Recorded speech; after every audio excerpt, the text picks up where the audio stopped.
Hair is, without a doubt, a reflection of who we are. And if you think about life, we don't do the same thing now that we did 20 years ago, do we?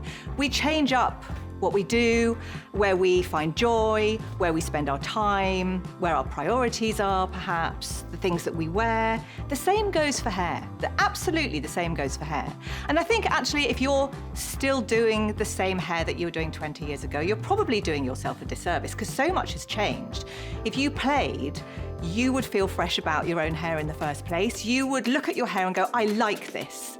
And being brave enough to try, so it doesn't have to be crazy, just change something a little bit. I mean, hair, it grows. Even if you don't like what you've done, a couple of months later, it's history. You can just try something else. But I think freshness really comes from looking after it, eating well, sleeping well, all that kind of stuff. Those are the obvious things, aren't they? Eat well, sleep well, drink lots of water, then your hair looks nice and healthy. Use good products and play. Just allow your hair to be your crowning glory. People often say to me, oh, you're so lucky you've got easy hair, or, you know, oh, you're so good you can do your own hair, I can't do mine. I swear, I promise you, when I grew my hair long, I hadn't got a clue what I was doing. In fact, I nearly had it all cut off again because it just looked awful. My hair doesn't naturally look good. It's fine, it's not curly and it's not straight. It doesn't even wave, it just kind of kinks and looks like straw. I post it every now and then.